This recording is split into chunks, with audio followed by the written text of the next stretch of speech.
አዲሱ የኢራን ጠቅላይ መሪ ላይ ጥቃት ተፈጽሟል መባሉን መንግሥት አስተባበለ። በኢራን የሩሲያ ቆንስላ ጽሕፈት ቤት በሚሳኤል መውደሙ ሲነገር አሜሪካን በርካታ ፈንጂ አጥማጅ ጀልባዎች ማስወገዷ ታውቋል። እንግሊዝ ጦርነቱን በይፋ ስትቀላቀል 5 የኢራን አብዮታዊ የበላይ ጦር አዛዦች መገደላቸው ተሰምቷል። ሁሉንም በዝርዝር እናቀርባለን። አብራችሁን እንድትቆዩ ጋብዛለሁ።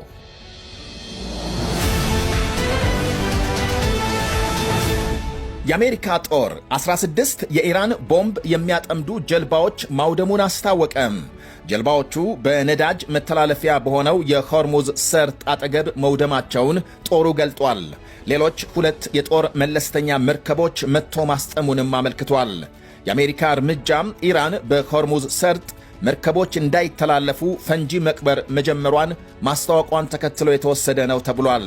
ፕሬዝዳንት ዶናልድ ትራምፕ የመርከቦቹን መመታት አድንቀዋል። በሌላ ዜናም አዲሱ የኢራን ጠቅላይ መሪ ላይ ጥቃት ተፈጽሟል መባሉን የሀገሪቱ ፕሬዝዳንት ልጅ አስተባበለም። የአባቱን ቦታ የተረከበው ጠቅላይ መሪ ሞጅታባ ካማኒ ቆስሏል የሚል መረጃም ኒውዮርክ ታይምስ ማሰራጨቱን ተከትሎ የፕሬዝዳንቱ ልጅ መረጃውን ውድቅ አድርጓል። ሞጅታባም ለደህንነቱ ሲባል አስተማማኝ በሆነ ስፍራ እንደሚገኝ። በሌላ ዜና በኢራን የሩሲያ ቆንስላ ጽሕፈት ቤት በሚሳኤል መመታቱ ተነግሯል። ኢስፋሃን በተባለም የኢራን ሁለተኛ ከተማ የሚገኘው የሩሲያ ቆንስላ ጽሕፈት ቤት የተመታው ባለፈው እሁድ ቢሆንም ወሬው የተሰማው ዛሬ ነው። የሩሲያ ውጭ ጉዳይ ሚኒስቴር ዛሬ ባወጣው መግለጫም በተፈጸመው የሚሳኤል ጥቃት ጽሕፈት ቤቱ መውደሙን አስታውቋል። የጽሕፈት ቤቱ መስኮቶች ተሰባብረዋል፣ ሕንፃው ፈርሷል፣ የጽሕፈት ቤቱ ሠራተኞችም ለጥቂት ተርፈዋል ብሏል።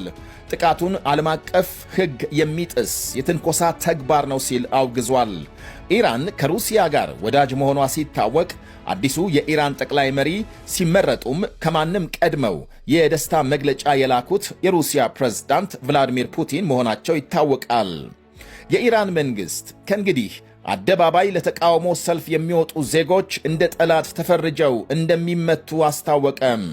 ለተቃውሞ ሰልፍ እንወጣለን ብሎ የሚሞክር ሰው ለጠላት ምላሽ በምንሰጥበት መንገድ እንመልሰዋለን ብለዋል የሀገሪቱ ፖሊስ አዛዥ በንዴት በቴሌቪዥን ቀርበው።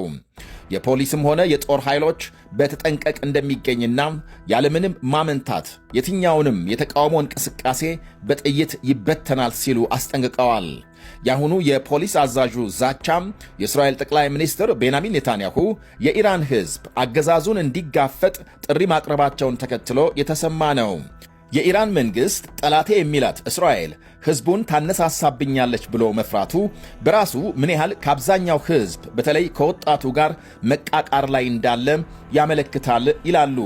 የፖሊስ መሪውን ማስጠንቀቂያ ማለት ነው። በተለይ በቅርቡ ከኑሮ ውድነት ጋር ተያይዞ በተካሄደ ዓመፅ ራሱ መንግሥት ባመነው ቁጥር ከ5,000 በላይ ሰልፈኞች መገደላቸው፣ ከ10,000 በላይ መቁሰላቸውና ከ50,000 የሚልቁ መታሰራቸው በሕዝብ ዘንድ ሰፊ ጥላቻ ውስጥ እንዲገባም አድርጓል ይላሉ ለአልጀዚራ ቃላቸውን የሰጡ ታዛቢዎች።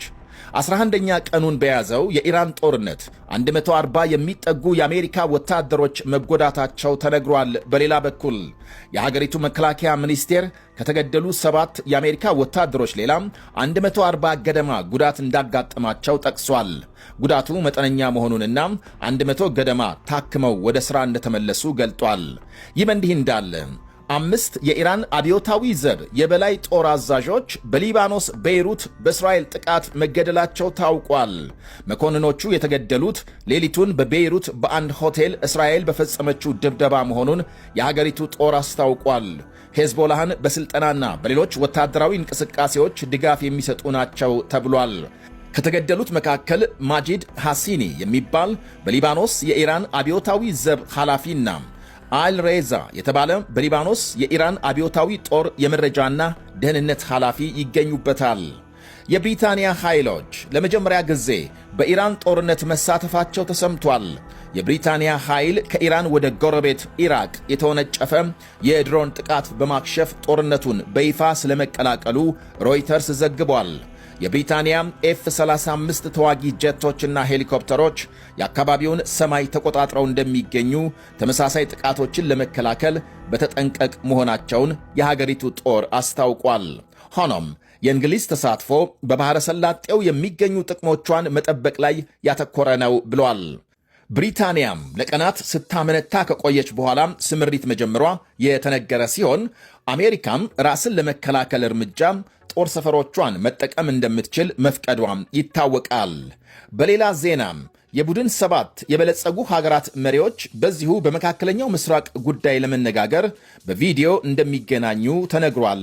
ዛሬም የተባበሩት መንግስታት ጸጥታው ጥበቃ ምክር ቤትም በሌላ በኩል የኢራንን ጦርነትና እንዲሁም በቀጠናው ያለውን ተጽዕኖ በተመለከተ በተለያዩ ወገኖች የቀረቡለትን የውሳኔ ሐሳቦች ዛሬ በሚያደርገው ስብሰባ እንደሚያጸድቅ ይጠበቃል። በባሕረ ሰላጤው ሀገራት ለምክር ቤቱ የቀረበው የመጀመሪያው ውሳኔ ኢራን ዮርዳኖስን ጨምሮ በቀጠናው ሀገራት ላይ የምትፈጽመውን ያጸፋ ጥቃት የሚያወግዝ ነው ተብሏል። በምክር ቤቱ የኢራን አጋር የሆነችው ሩሲያም ይህንኑ የሚፎካከር ረቂቅ አቅርባለች ነው የተባለው። ኢራንን እስራኤልንም ሆነም አሜሪካንን በስም የማይጠቅሰው የሩሲያ ረቂቅ በንጹሐን ላይ የሚፈጸሙ ጥቃቶችን በሙሉ ያወግዛል። ሁሉም አካላት ውጊያ እንዲያቆሙና ወደ ድርድር እንዲመለሱም ያሳስባል። የጸጥታው ጥበቃ ምክር ቤት ጦርነቱ እንደተጀመረ ካደረገው አስቸኳይ ስብሰባ በኋላ የውሳኔ ሐሳብ ላይ ድምፅ ሲሰጥ ያሁኑ የመጀመሪያ ይሆናል። በሌላ በኩል ኢራን ወደ እስራኤል ከተኮሰቻቸው ባለስቲክ ሚሳኤሎች ከግማሽ በላይ የሚሆኑት ክላስተር ቦምብ አረሮች የተጫኑባቸው እንደሆኑ የእስራኤል ጦር ገልጧል። የእያንዳንዱ ሚሳኤል አረር በውስጡ በርካታ ቦምቦች መያዙን እናም አንድ ሚሳኤል ሲወድቅ በውስጡ የያዛቸው ቦምቦች 10 እና 12 ቦታ ተበታትነው እስከ 10 ኪሎ ሜትር በመፈናጠር ይፈነዳሉ፣ ከፍተኛ ጉዳት ያደርሳሉ ብሏል። እንዲህ አይነቶቹን ሚሳኤሎች ለማክሸፍ በጣም አዳጋችና ጥንቃቄ እንደሚያስፈልግ ይገልጻል። በሰሜን እስራኤል በሄዝቦላህ የሮኬት ጥቃት በርካታ ሰዎች መቁሰላቸውን የእስራኤል ጦር ገልጧል። ከ10 በላይ ሮኬቶች ከሽፈው 2 በመውደቃቸው ጉዳቱ መድረሱን ጠቅሷል። በምላሹም የእስራኤል ጦር የሊባኖስ 4 ከተማ ነዋሪዎች ለቀው እንዲወጡ ያስጠነቀቀ ሲሆን በዚያ የሚገኙ የሄዝቦላህ ይዞታዎችን ሊደበድብ ተንቀሳቅሷል። በእስካሁኑ የሊባኖስ ዘመቻም 700,000 ገደማ ሕዝብ መፈናቀሉን የሀገሪቱ መንግሥት አስታውቋል።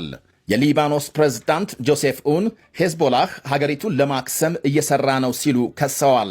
ከእስራኤል ጋር ወደ ሰላም ንግግር መመለስ የሚያስችል ባለ 4 ነጥብ ሰነድ ማዘጋጀታቸውን ይፋ አድርገዋል።